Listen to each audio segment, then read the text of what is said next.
മറ്റൊരു സ്റ്റോറിയിലേക്ക് എല്ലാവർക്കും സ്വാഗതം. അങ്ങനെ നവ്യയാണെങ്കിൽ അവളുടെ വീട്ടിലേക്ക് വന്നിരിക്കുകയാണ് കേട്ടോ. ഈ ഒരു സമയത്ത് കനകവും ഗോവിന്ദനും ബാക്കി എല്ലാവരും അറിഞ്ഞല്ലോ അഭിയാണ് ചന്ദ്രമോളുടെ അച്ഛനെന്നുള്ള കാര്യം. അതുകൊണ്ട് തന്നെ ഇപ്പോൾ അവർക്ക് അഭിയോട് ഭയങ്കര ദേഷ്യമാണ്. ആദർശിനോട് ഒരുപാട് സോറിയൊക്കെ പറയുന്നുണ്ട്. അങ്ങനെ നവ്യയാണെങ്കിൽ അവളുടെ വീട്ടിലേക്ക് വന്ന സമയത്ത് ഇവരുടെ പെരുമാറ്റത്തിലൊക്കെ എന്തോ ഒരു സംശയം തോന്നാണ്. നവ്യ ചോദിക്കുന്നുണ്ട്, എന്താമേ അമ്മയ്ക്കൊക്കെ എന്ത് പറ്റി? മോള് എന്ന് പറഞ്ഞ് എല്ലാവരെയും മാറ്റിയെടുത്തോ? ഞങ്ങളൊന്നും മാറിയിട്ടൊന്നുമില്ല. പിന്നെ ആദർശിനെ ഞങ്ങൾ ഒരുപാടങ്ങ് തള്ളിപ്പറഞ്ഞപ്പോ നയനമൊക്കെ അത് സഹിച്ചില്ല. നയനമോള് ഞങ്ങളെ കുറെ വഴക്ക് പറഞ്ഞു. അതുകൊണ്ടാ അവൾ അഡ്ജസ്റ്റ് ചെയ്ത് ജീവിക്കാൻ തീരുമാനിച്ച. പിന്നെ ഞങ്ങൾ എന്ത് ചെയ്യാൻ സാധിക്കും മോളെ? അവൾ എന്തായാലും അവിടെ നിന്ന് ഇങ്ങോട്ട് വരില്ല എന്ന് പറഞ്ഞു. അവക്ക് ആദർശിനെ മതി. മറ്റൊരു വിവാഹത്തിനോ ബന്ധം പിരിക്കാനോ ഒന്നിനും അവൾ തയ്യാറാവില്ല. അങ്ങനെയുള്ളപ്പോ പിന്നെ ഞാനും ഗോവിന്ദേട്ടനും എന്ത് പറഞ്ഞിട്ട് എന്താ കാര്യം? അവൾ പറഞ്ഞാൽ കേൾക്കില്ല. പിന്നെ അവളുടെ ജീവിതമല്ലേ, അവൾ തിരഞ്ഞെടുത്ത വഴിയല്ലേ. അതുകൊണ്ട് എന്തെങ്കിലും ചെയ്യട്ടേന്ന് ഞങ്ങളും കരുതി. ഞങ്ങൾ മാത്രം അവനോട് ദേഷ്യം കാണിച്ചിട്ട് എന്ത് ആകാനാ എന്ന് ചോദിക്കുമ്പം ഇതാണ് എല്ലാവരുടെയും കുഴപ്പം. ഇതുകൊണ്ടാ ആദർശേട്ടന് ഇത്രയ്ക്കും ഇതായി കിട്ടിയത്. വീട്ടിലാണെങ്കിലോ മുത്തശ്ശനും മുത്തശ്ശിയും അയാളുടെ അമ്മയും ആരും തന്നെ അയാളെ ഒന്നും പറയില്ല. അപ്പൊ അയാൾക്കത് ലാക്കായി. ഇനിയിപ്പോ നിങ്ങളുടെ മോളും കൂടി അതിന് സമ്മതിച്ചു. ആ കോമയിൽ കിടക്കുന്ന അനഘയെ എണീറ്റ് വന്നു കഴിഞ്ഞാൽ അവിടെ താമസവും കൂടെ ആക്കിയാൽ പിന്നെ എല്ലാം സുഖാവും. അവിടെയും കൂടെ പൊറുതിയാക്കിയ നിങ്ങളുടെ മകളുടെ ഭർത്താവേ അവളുടെ കൂടെ അങ്ങ് പോകും. പിന്നെ നയനമോക്ക് കരഞ്ഞോണ്ടിരിക്കാമെന്നും നവ്യ പറഞ്ഞ് അമ്മയോട് വഴക്കുണ്ടാക്കാണ്. ഈ സമയത്ത് നന്ദു പോലീസ് സ്റ്റേഷനിൽ നിന്നും അങ്ങോട്ടേക്ക് വരുന്നുണ്ട്. ആഹാ, ചേച്ചിയും കുഞ്ഞും എപ്പോഴാ വന്നെന്ന് ചോദിക്കുന്നുണ്ട്. ഞാൻ രാവിലെ ഇങ്ങ് എത്തിയടി. അബി വന്നിട്ട് അമ്മയൊന്നും മൈൻഡ് പോലും ചെയ്യുന്നില്ല. അപ്പോഴേക്കും തിരിഞ്ഞു നിന്നിട്ട് അവളെ കണ്ണു കാണിച്ചിട്ട് നന്ദു ചോദിക്കാണ്, അതെന്താമേ അബിയായിട്ട് വന്നിട്ട് നിങ്ങൾ മൈൻഡ് ചെയ്യാനേ? അങ്ങനൊക്കെ ഈ നവിക്ക് വേറെ തോന്നാ മോളെ. ഞങ്ങളെ മൈൻഡൊക്കെ ചെയ്യാറുണ്ട്. ചായ വേണോ മോനെന്നൊക്കെ ഞാൻ ചോദിച്ചതാ. പക്ഷെ ഇവക്ക് അതൊന്നും ബോധിച്ചില്ല. അതൊന്നും അല്ല നന്ദു, പണ്ടത്തെ പോലല്ല. നേരത്തെ വരുമ്പം അബിയോട് എന്തൊരു സ്നേഹമായിരുന്നു. പക്ഷെ ഇപ്പൊ അങ്ങനല്ല. ചായ എടുക്കട്ടെ എന്ന് ചോദിച്ചപ്പം അബി വേണ്ടെന്ന് പറഞ്ഞു. എന്നാ ശരിയെന്ന് അമ്മയും പറഞ്ഞു. അങ്ങനെയാണോ? ആരെങ്കിലും ആദ്യം ചോദിച്ചാ അയ്യോ വേണ്ട എന്നല്ലേ പറയുള്ളൂ? നിർബന്ധിച്ചു കൊടുക്കേണ്ടതല്ലേ? ഭക്ഷണം കഴിച്ചിട്ട് പോവാന്നൊക്കെ പറയേണ്ടതല്ലേ? പക്ഷെ ഇതൊന്നും അമ്മയുടെ ഭാഗത്തുനിന്ന് ഉണ്ടായില്ല. അബിക്ക് ആകെ സങ്കടമായി. ആദർശനെ പോലൊന്നും അല്ലല്ലോ. അബി ഇപ്പൊ എന്നെ പൊന്നുപോലെ സ്നേഹിക്കുന്നില്ലേ? ശരിയാ, അബിയുടെ സ്വഭാവം പണ്ട് വളരെ മോശമായിരുന്നു. പക്ഷെ ഇപ്പൊ അങ്ങനൊന്നുമില്ല. അബി എന്നെ ഒരുപാട് സ്നേഹിക്കുന്നുണ്ട്. എന്റെയും കുഞ്ഞിന്റെയും എല്ലാ കാര്യങ്ങളും നോക്കുന്നുണ്ട്.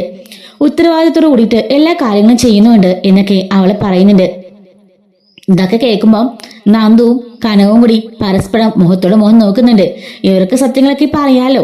പക്ഷെ നവ്യ ഇതൊന്നും അറിയുന്നില്ല കേട്ടോ. ഇവര് സത്യങ്ങളൊക്കെ അറിഞ്ഞു എന്നുള്ള കാര്യങ്ങളൊന്നും അറിയാതെ ആ പാവം എല്ലാം വിശ്വസിച്ച് ആ അബിയെ കണ്ണും മൂട്ടി വിശ്വസിച്ചുകൊണ്ടിരിക്കുകയാണ്. തന്റെ ഭർത്താവ് തന്നെ ഒരുപാട് സ്നേഹിക്കാണ്. തന്നെ മോനെ പൊന്നുപോലെയാണ് നോക്കുന്നത്. ഒരു ബ്രാഞ്ചിന്റെ ചുമതലയും കൂടെ ഏൽപ്പിച്ചപ്പോ എല്ലാം അവൻ ഭംഗിയായിട്ട് നോക്കുന്നുണ്ട്. ആദർശനാണ് എല്ലാത്തിനും കാരണക്കാരൻ. എല്ലാത്തിട്ടും ചെയ്ത് താൻ അനിയത്തിന്റെ ജീവിതം കൂടി നശിപ്പിക്കാണ് എന്നൊക്കെയാണ് പാവം നവിയുടെ മനസ്സിലിരിപ്പ്. അങ്ങനെ ഉച്ചയ്ക്ക് ഊണ് കഴിക്കാനുള്ള സമയമായിട്ടോ. നവിയാണെങ്കിലോ അങ്ങോട്ടേക്ക് പോയാൽ ആദർശിനെ കാണേണ്ടി വരും. നയന ചന്തുമോളെ സ്നേഹിക്കുന്നത് കണ്ട ദേഷ്യം വരുന്നൊക്കെ പറഞ്ഞിട്ടാണ് ഇവിടെ നിൽക്കുന്നത്. ഇവിടെ വന്നിട്ട് ഇപ്പോ രണ്ടാമത്തെ ദിവസം ആവുകയാണ് കേട്ടോ. ഈ സമയത്ത് അബിയെ കൂടി ഭക്ഷണം കഴിക്കാൻ വിളിച്ചാലോ എന്ന് ചോദിക്കാണ് നവ്യ. അയ്യോ മോളെ, അവൻ പുറത്തുനിന്ന് അങ്ങനെ കഴിക്കത്തില്ലേ? അതെന്താമേ അങ്ങനെ പറഞ്ഞത്? പണ്ടൊക്കെ ആദർശേട്ടനെ അമ്മ വിളിച്ച് ഭക്ഷണം കൊടുക്കാറുന്നല്ലോ. അബിയുടെ കാര്യം പറഞ്ഞപ്പോ എന്താ അമ്മയ്ക്ക് ഇങ്ങനൊരു വ്യത്യാസം? അയ്യോ അങ്ങനൊന്നും ഇല്ല മോളെ. മോള് വിളിച്ചിട്ട് അബിയുടെ കഴിക്കാൻ വരാൻ പറ. വേണ്ട, അബിയുടെ കയ്യിലെ കാശിന് കുറവൊന്നുമില്ല. അബി പുറത്തുനിന്ന് കഴിച്ചോളും. അമ്മയുടെ സൽക്കാരമൊന്നും എന്റെ ഭർത്താവിന് ആവശ്യമില്ല. മൂത്ത മരുമകനാണ്, തെറ്റേന്ന് അറിഞ്ഞിട്ടും അവനോട് നിങ്ങൾക്കൊരു സോഫ്റ്റ് കോർണർ. എന്നിട്ട് പോലും എന്റെ ഭർത്താവിനോട് നിങ്ങൾക്ക് യാതൊരു സ്നേഹവും ഇല്ല. എല്ലാം എനിക്ക് മനസ്സിലാകുന്നുണ്ട്. മതി, ഞാൻ എന്റെ കുഞ്ഞെ പൊയ്ക്കോളെ ഇവിടുന്ന് എന്ന് പറയുമ്പോഴേക്കും കനകൻ ചോദിക്കാണ്, എന്താ മോളെന്താ ഇങ്ങനെയൊക്കെ പറയുന്നേ? നീയും മോനും എന്താ ഞങ്ങൾക്ക് ഭാരാണെന്നാണോ മോള് കരുതിയത്? ഞങ്ങളുടെ ജീവനല്ലേ ഈ കുഞ്ഞാവ. ആദ്യമായിട്ട് നമ്മുടെ തറവാട്ടുണ്ടായ കുഞ്ഞല്ലേ എന്നൊക്കെ ചോദിക്കാണ്. എന്നെന്ത് പറയണ്? അതേ ചേച്ചി, എല്ലാം ചേച്ചിയുടെ തെറ്റിദ്ധാരണ മാത്ര. ഇപ്പൊ ഞാൻ ആ അമ്മയ്ക്കൊക്കെ ആദർശേട്ടനോട് ആ ഒരു ദേഷ്യം പോയപ്പോ ചേച്ചിക്ക് അബിയെ വെറുക്കുന്നതായിട്ട് ഒരു തോന്നലുണ്ടാവുന്നതാ. അല്ലാതെ ഇതിന്റെ പിന്നില് വേറെ കാരണമൊന്നും ഇല്ല എന്നും നന്ദു പറയുന്നുണ്ട്. ഗോവിന്ദൻ പറയാണ്, അതേ മോൾ ആഹാരം കഴിക്ക്. എന്തിനാ മോള് ഇങ്ങനെയൊക്കെ പറയുന്നേ? അബിയെ വിളിക്ക്. അബി വരുവാണെങ്കിൽ അവൻ കഴിക്കട്ടെ. ബ്രാഞ്ച് അത്ര ദൂരത്തല്ലേ, അതുകൊണ്ടല്ലേ കനകം അങ്ങനെ പറഞ്ഞത് എന്നും പറഞ്ഞിട്ട് പറയുമ്പോ നവിയാണെങ്കിലോ അബിയെ കോള് ചെയ്യുന്നുണ്ട്. കഴിക്കാൻ വരാൻ പറയുമ്പം അബി പറയാണ്, വേണ്ട, ഞാൻ ഇവിടുന്ന് ഹോട്ടലിൽ നിന്ന് കഴിച്ചോളാം. എനിക്ക് അത്രയും ദൂരം ഇനി ഡ്രൈവ് ചെയ്ത് വരാൻ വയ്യാന്ന് പറയുന്നുണ്ട്. അങ്ങനെ നവ്യ ഫോൺ കിട്ടാക്കാണ്. നിങ്ങളുടെ മനസ്സുപോലെ തന്നെ അബി വന്നില്ല. അവൻ പുറത്തുനിന്ന് കഴിച്ചോളാന്ന് പറഞ്ഞു. ഡ്രൈവ് ചെയ്യാൻ വയ്യെന്ന് പറഞ്ഞു. കനകം പറയാണ്, മോളെ അങ്ങനെയൊന്നും പറയല്ലേ, അമ്മ പറഞ്ഞത് മോക്ക് മനസ്സിലായില്ലേ? അബി ആണെങ്കിൽ പുറത്തുനിന്ന് അത്രയും ദൂരത്തുനിന്ന് ഇങ്ങോട്ട് വരണ്ടേ, പുറത്തുനിന്ന് കഴിച്ചോളാന്ന്, അതുകൊണ്ടല്ലേ ഞാനും പറഞ്ഞെന്ന് കനകവും ചോദിക്കുന്നുണ്ട്. എല്ലാം എനിക്ക് മനസ്സിലാകുന്നുണ്ടമ്മേ. എന്തൊക്കെയാണെങ്കിലും നിങ്ങളുടെ മനസ്സ് ആദർശിന്റെ ഏട്ടൻ്റെ അടുക്കിലേക്കേ പോവുള്ളൂ. എന്റെ ഭർത്താവ് ഒരു താന്തോന്യം തോന്നിവാസമൊക്കെ ആയിരുന്നല്ലോ, അതുകൊണ്ടാ നിങ്ങൾക്ക് ആർക്കും ഇഷ്ടമില്ലാത്തത് എനിക്ക് മനസ്സിലാകുന്നുണ്ട്. അത് മാത്രമല്ല, എന്തൊക്കെ പറഞ്ഞാലും ആദർശേട്ടനാണല്ലോ ആ കമ്പനിയുടെയൊക്കെ MD. അതുപോലെ തന്നെ അനന്തപുര തറവാടിന്റെ അടുത്ത കാരണവര്. അതുകൊണ്ട് നിങ്ങൾക്ക് എല്ലാവർക്കും ആദർശേട്ടനാണ് ഇഷ്ടമെന്നൊക്കെ എനിക്ക് മനസ്സിലായി. എന്റെ ഭർത്താവിന് പണവും ഇല്ല, അനന്തപുരക്കാരനും അല്ല. നിങ്ങളുടെ മൂത്ത മരുമകനാണല്ലോ അതെല്ലാം ഉള്ളത്. അതുകൊണ്ട് നിങ്ങൾക്ക് അവനോട് ഇപ്പൊ ഇഷ്ടമാണെന്നൊക്കെ എനിക്ക് മനസ്സിലായി. അയാൾ നിങ്ങളെ സ്നേഹിക്കോ എന്താ ചെയ്തോ, പക്ഷെ എന്റെ ഭർത്താവിനെ ഇങ്ങനെ അവോയ്ഡ് ചെയ്യുന്നത് എനിക്ക് സഹിക്കാൻ വയ്യെന്നും പറഞ്ഞിട്ട് ഭക്ഷണം പാതിയാക്കിയിട്ട് നവ്യ അവിടെ നിന്ന് എഴുന്നേറ്റ് പോകുന്നുണ്ട്. ഗോവിന്ദൻ കനകത്തിനെ വഴക്കറിയാണ്. നീ എന്തിനാ അങ്ങനെയൊക്കെ പറയാൻ പോയെ? ഗോവിന്ദേട്ടാ, എനിക്ക് അഭിനയിക്കാൻ പറ്റുന്നില്ല. മനസ്സിലുള്ള വെറുപ്പ് പുറത്തു വന്നോണ്ടേ ഇരിക്ക. അവള് പറഞ്ഞത് കേട്ടില്ലേ, പാവം ആദർശമോനെ കുറിച്ച് എന്തൊക്കെയാ അവള് പറയുന്നേ. അവക്ക് എന്നിട്ട് അവളുടെ ഭർത്താവിനെ പൊക്കി പിടിച്ചുകൊണ്ട് നടക്കാം. നന്ദു പറയുന്നുണ്ട്, അമ്മേ അതിന് പാവം ചേച്ചിക്കൊന്നും അറിയില്ലല്ലോ. അയാളെ ചേച്ചിയുടെ മനസ്സിനെ അത്രമാത്രം മാറ്റി വെച്ചിരിക്കാം. പാവം ചേച്ചി അവനെ പൂർണ്ണമായും വിശ്വസിച്ചുകൊണ്ടിരിക്കുക. അതിനിപ്പോ ചേച്ചിനെ എന്ത് ചെയ്യാൻ പറ്റുമെന്ന് ചോദിക്കാണ്. ഗോവിന്ദൻ പറയുന്നുണ്ട്, അതെ മോള് പറഞ്ഞത് ശരിയല്ലേ, അവക്കാണെങ്കിലോ ഒന്നും അറിയില്ല. അവൻ തെറ്റിയതിന് പാവം നവ്യമോൾ എന്ത് പഴിച്ചു എന്ന് ചോദിച്ച് വഴക്ക് പറയുന്നുണ്ട്. ശരി, നീ പോയി സമാധാനിപ്പിക്കുന്നു പറഞ്ഞിട്ട് കനകത്തിനെ നന്ദുവിനെ ഗോവിന്ദൻ പറഞ്ഞു വിടുന്നുണ്ട്. അങ്ങനെ അവര് നേരെ നവിയുടെ മുറിയിലേക്ക് ചെല്ലുന്നുണ്ട്. നവ്യ അപ്പോ കുഞ്ഞിനെയും കൊണ്ട് അവിടെ ഇരിക്കായിരിക്കും. കനകം കട്ടിലെ വന്നിരിക്കുന്നുണ്ട്. എന്താമേ, എന്തിനാ ഇങ്ങോട്ടേക്ക് വന്നത്? ഞാൻ കുറച്ചു നേരം ഇവിടുന്ന് സ്വസ്ഥമായിട്ടിരിക്കട്ടെ. മോളെ, ഞാന് അങ്ങനെ ഉദ്ദേശിച്ചൊന്നും പറഞ്ഞല്ല. മോള് തെറ്റിദ്ധരിക്കണമെന്ന് പറയുമ്പോൾ എനിക്ക് മനസ്സിലായമേ. വിവാഹം കഴിഞ്ഞ പെൺകുട്ടികൾ വീട്ടിലേക്ക് വരുമ്പം ഇങ്ങനെ പല പ്രശ്നങ്ങളുണ്ടാവുന്നൊക്കെ എനിക്ക് മനസ്സിലാകുന്നുണ്ട്. പക്ഷെ ഞാൻ വന്ന് 2 മാസമല്ലേ ആയുള്ളൂ, 2 ദിവസമല്ലേ ആയുള്ളൂ എന്ന് ചോദിക്കുമ്പോൾ മോൾ എന്ത് വർത്താനേ പറയുന്നേ? 3 മാസം പ്രസവിച്ച് മോൾ ഇവിടെ തന്നെ അല്ലായിരുന്നോ? എന്തെങ്കിലും പ്രശ്നം അമ്മയുടെ ഭാഗത്തുനിന്ന് ഉണ്ടായിട്ടുണ്ടോ? മോളെ പണ്ടത്തെക്കാട്ടിലും 100% കരുതലോടെയല്ലേ അമ്മ നോക്കിയതെന്ന് ചോദിക്കാണ്. അതൊക്കെ ശരിയായിരിക്കും, പക്ഷെ ഇപ്പൊ അമ്മയ്ക്ക് അങ്ങനല്ല. ആദർശേട്ടനും നായനെയും അന്നോ നിന്നോട് കൂടിയിട്ട് അമ്മയ്ക്ക് നല്ല മാറ്റമായി. അമ്മയ്ക്ക് മാത്രമല്ല അച്ഛനും ദാ ഇവക്കും. അന്ന് ആദർശേട്ടൻ വന്ന് നയനെ വിട്ടിട്ട് പോയപ്പോഴേ അബി എന്നോട് പറഞ്ഞു, അവിടെ പോയിട്ട് അമ്മയും അച്ഛനെയൊക്കെ പറഞ്ഞ് സോപ്പിട്ട് സ്വാധീനിക്കാനായിരിക്കും നയനെ അവിടെ നിർത്തിയതെന്ന്. അതെനിക്കിപ്പോ ബോധ്യമായി. അതിനുവേണ്ടി തന്നെയാ ആദർശേട്ടനെന്ന് നയനെ നിർത്തിയിട്ട് വന്നത്. അന്ന് നയന മോള് നിങ്ങളുടെ സ്വന്തം പൊന്നാര മോളുണ്ടല്ലോ, അവൾ നിങ്ങളെ ശരിക്കും ബ്രെയിൻ വാഷ് ചെയ്തിട്ടുണ്ട്. നിങ്ങളുടെ മനസ്സിനെല്ലാം പറഞ്ഞ് മാറ്റിയിട്ടുണ്ട്. അതുകൊണ്ടാ നിങ്ങൾക്കിപ്പോ അബിയെ കണ്ടുകൂടാത്തത്. ആദർശേട്ടൻ ചെയ്ത തെറ്റൊന്നും ആർക്കൊന്നും അല്ലല്ലോ. അതേ സ്ഥാനത്ത് അബി ആയിരുന്നെങ്കിലോ ഒന്ന് ആലോചിച്ച് നോക്കിയേ. അബി ആണെങ്കിൽ ഇവിടെ എന്തൊക്കെ പ്രശ്നങ്ങൾ നടത്തിയേനെ. എപ്പോഴും ഞാൻ വീട്ടിലേക്ക് എന്നെ കൊണ്ടുവന്നേനെ. നിങ്ങൾ വന്ന് അവിടെ പ്രശ്നം ഉണ്ടാക്കിയേനെ അല്ലേ അമ്മേ? എന്നിട്ടിപ്പോ ആദർശാണെന്ന് അറിഞ്ഞപ്പോ ആർക്കും ഒന്നും പറയണ്ട. എന്തായാലും അബി ഞാൻ ഇങ്ങോട്ട് വിളിക്കാൻ പോവാ. നവ്യ ഒന്ന് ടെസ്റ്റ് ചെയ്യാണ്ട് പറയുന്നുണ്ട് കേട്ടോ. രാത്രി എന്തായാലും 2 ദിവസം ഞാൻ ഇവിടെ താമസിക്കുന്നേ എന്ന് പറയുമ്പോഴേക്കും കാണാൻ പെട്ടെന്ന് പൊട്ടിത്തെറിച്ചുകൊണ്ട് അതൊന്നും വേണ്ട. പെട്ടെന്നാണ് അവള് തന്നെ തെറ്റ് മനസ്സിലാക്കുന്നത്. നവ്യ ചാടി എഴുന്നേറ്റ്, കണ്ടോ ഇപ്പൊ അമ്മയുടെ മനസ്സിലെല്ലാം പുറത്തേക്ക് വന്ന കണ്ടോ? അബി ഒരു ദിവസം നിൽക്കാൻ വരാന്ന് പറഞ്ഞപ്പോ അമ്മയ്ക്ക് വയ്യ അല്ലേ? ഇതാ ഞാൻ പറഞ്ഞത്. അപ്പോഴേക്ക് നന്ദു കനകത്തിനെ നോക്കുന്നുണ്ട്. കനകം ഒന്നും മിണ്ടാൻ പറ്റാത്ത അവസ്ഥയില് ഇങ്ങനെ നോക്കി നിൽക്കാണ്. നവ്യ പറയുന്നുണ്ട്, മുമ്പേ ആണല്ലോ അമ്മ പറഞ്ഞത്, ഞാൻ മനഃപൂർവ്വം പറഞ്ഞല്ല, അങ്ങനെ ഉദ്ദേശിച്ചില്ലെന്നൊക്കെ. എന്നിട്ട് ഇപ്പൊ അമ്മ എന്താ പറഞ്ഞതെന്ന് ചോദിക്കാണ്. അങ്ങനെ നവ്യയും കനവും തമ്മിൽ അങ്ങോട്ടും ഇങ്ങോട്ടും ഓരോന്നും പറഞ്ഞ് ഉടക്കുണ്ടാക്കിക്കൊണ്ടേ ഇരിക്കുകയാണ്. നന്ദു ആണെങ്കിലും രണ്ടുപേരെ സമാധാനിപ്പിക്കാൻ ശ്രമിക്കുന്നുണ്ടെങ്കിലും വീണ്ടും നവ്യ ഓരോന്നൊക്കെ പറയാണ്. പെടുന്ന കനകം പൊട്ടിത്തെറിച്ചുകൊണ്ട്, നിർത്തടി, ആരെ അടിഞ്ഞ് കുറ്റം പറയുന്നേ? ആദർശിനെയോ? ആദർശല്ല, ഒരിക്കലും ആദർശ് അങ്ങനെ തെറ്റ് ചെയ്യില്ല. തെറ്റെയ്തതേ നിന്റെ കെട്ടിയവനാ, ആ അബി, ആ ചന്ദമോളെ, നിന്റെ ഭർത്താവിന്റെ കുഞ്ഞാടി എന്നും പറഞ്ഞിട്ട് കനകം വിളിച്ചു കൂവുന്നുണ്ട്. ഇതും കേട്ടുകൊണ്ട് ഗോവിന്ദനും അങ്ങോട്ടേക്ക് ഓടുകയാണ്. കനകം, നീ എന്ത് പണി കാണിച്ചേ എന്ന് ചോദിക്കുന്നുണ്ട്. അപ്പോഴേക്ക് നവി ചോദിക്കാണ്, ഇങ്ങനൊക്കെ പറയാൻ അമ്മയോട് ആരാ പറഞ്ഞേ? നയനയോ അതോ അങ്ങേരോ ആ ആദർശ്?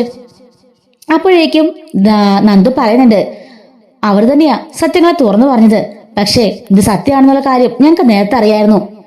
അബിയുടെയും ആദർശേട്ടന്റെയും ചന്ദമോളുടെയും മുടുനാനുകൾ കൊണ്ടുപോയിട്ട് DNA ടെസ്റ്റ് എടുത്തു. അതിൽ തെളിഞ്ഞു അബിയാണ് ചന്ദമോളുടെ അച്ഛനെന്നുള്ള കാര്യം. ഇത് കേൾക്കുമ്പോൾ നവ്യ നല്ല ഷോക്കാകുന്നുണ്ട്.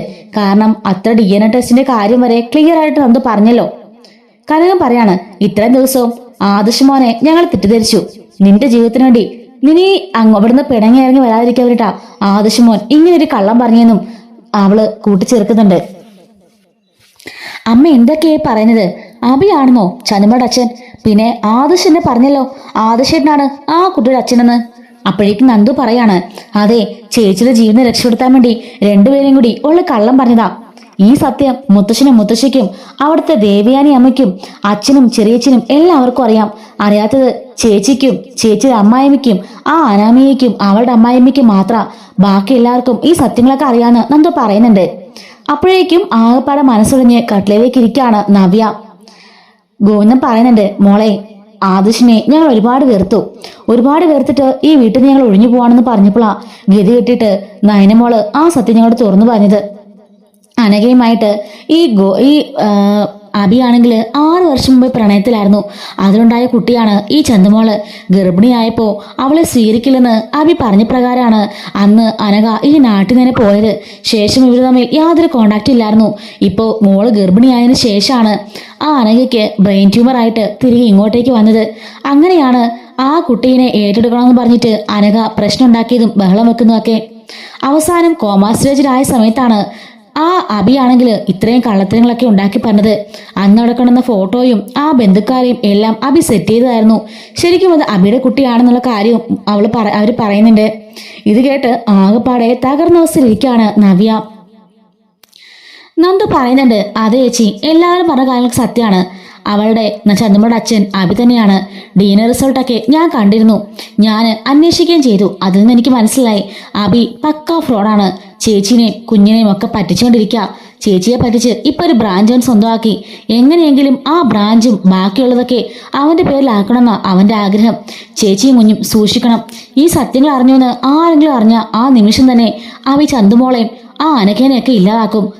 വേണമെങ്കിൽ ചേച്ചിയും കുഞ്ഞിനെ പോലും ഇല്ലാതാക്കാൻ അവൻ മടിക്കില്ല. അത്രയ്ക്ക് ദുഷ്ടനാവൻ എന്ന് പറയുന്നുണ്ട്. ചേച്ചി ദയവ് ചെയ്ത് പ്രശ്നങ്ങളൊന്നും ഉണ്ടാക്കരുത്.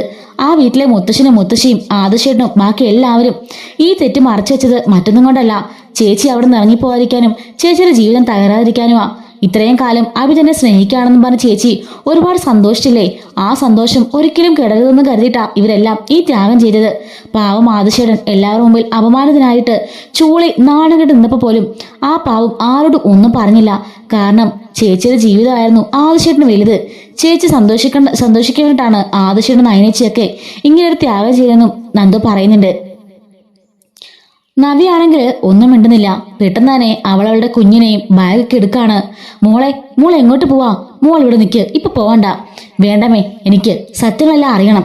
അവനെ ചതിക്കാണോന്നും ആ ചന്തുമോള് അവന്റെ കൊച്ചാണെന്നും എനിക്കറിയണം. അറിഞ്ഞിട്ടേ ഇതെനിക്ക് വിശ്രമമുള്ളൂ.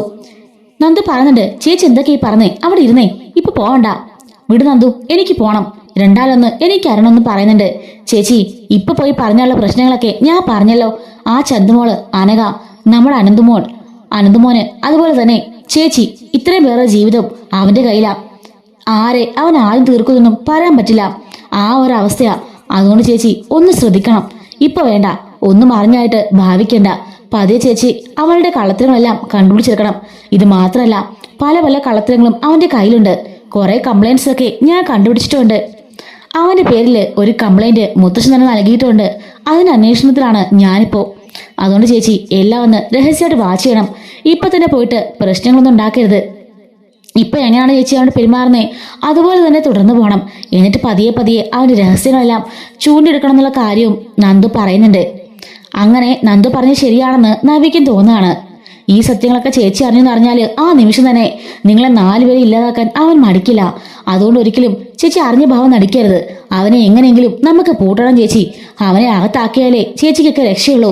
അതുകൊണ്ട് എല്ലാ സത്യങ്ങളും നമുക്ക് ചെകഞ്ഞെടുക്കണം. ചന്ദമോളുടെ അവന്റെ കുഞ്ഞാണെന്ന് അവന്റെ വാഗോണിനെ പറയിക്കണം. അടുത്ത നിമിഷം തന്നെ അവന്റെ കയ്യിൽ വിലങ്ങ് വീഴാൻ വേണം. എങ്കിൽ മാത്രമേ ചന്ദമോളും അവളുടെ അമ്മയൊക്കെ ജീവണ്ടിരിക്കുള്ളൂ എന്നും അവള് പറയുന്നുണ്ട്. എന്നിട്ട് നവ്യനെ 3 പേരും കൂടി ആശ്വസിപ്പിക്കുകയാണ്. നവ്യ പറയുന്നുണ്ട്, എങ്കിലും എനിക്ക് വീട്ടിലേക്ക് പോകണം, അവിടെ ചെല്ലണം, എല്ലാം ഒന്ന് അന്വേഷിക്കണം. അവൻ ഓഫീസിൽ നിന്ന് വീട്ടിലേക്ക് വരുന്നതിന് മുമ്പ് തന്നെ എനിക്ക് ആ റൂമൊക്കെ അരിച്ചു പരക്കണം. അനഘനെ കുറിച്ചും ചന്ദമോളെ കുറിച്ചും എന്തെങ്കിലും ഡീറ്റെയിൽസ് ഉണ്ടെങ്കിൽ അത് അറിയാതിരിക്കില്ലല്ലോ. അതെന്തായാലും ആ മുറി തന്നെ ആയിരിക്കും അവൻ സൂക്ഷിച്ചിട്ടുണ്ടാവുക. എന്തെങ്കിലും തെളിവ് കിട്ടുമെന്ന് ഞാൻ നോക്കട്ടെ എന്ന് നവ്യൻ പറയുന്നുണ്ട്. അങ്ങനെ നന്ദു ആണെങ്കിൽ അവളെ അവിടെ കൊണ്ടുപോയി ഡ്രോപ്പ് ചെയ്യുന്നുണ്ട്. നവ്യ ആണെങ്കിലും അങ്ങോട്ടേക്ക് ചെല്ലുന്നുണ്ട് കേട്ടോ. അങ്ങനെ അബിയെക്കുറിച്ചുള്ള സത്യങ്ങളെല്ലാം അറിഞ്ഞുകൊണ്ടാണ് അവൾ അനന്തപുരിലേക്ക് കയറി ചെല്ലുന്നത്. ഇനി നമ്മുടെ അബിക്ക് സുഖമാണ് കേട്ടോ. അവൾ എന്തായാലും സത്യങ്ങളൊക്കെ കണ്ടുപിടിക്കാൻ ഒരുങ്ങിയിരിക്കുകയാണ്. റൂമെല്ലാം പോയി സെർച്ച് ചെയ്യാനും തുടങ്ങുന്നുണ്ട്. ഇനി എന്തായിരിക്കും എന്നൊക്കെയുള്ളത് അടുത്തുള്ളത് നമുക്ക് ചർച്ച ചെയ്യാം കേട്ടോ. മിസ്സാതിരിക്കാൻ ചാനൽ സബ്സ്ക്രൈബ് സപ്പോർട്ട് ചെയ്യണേ. Thanks for watching.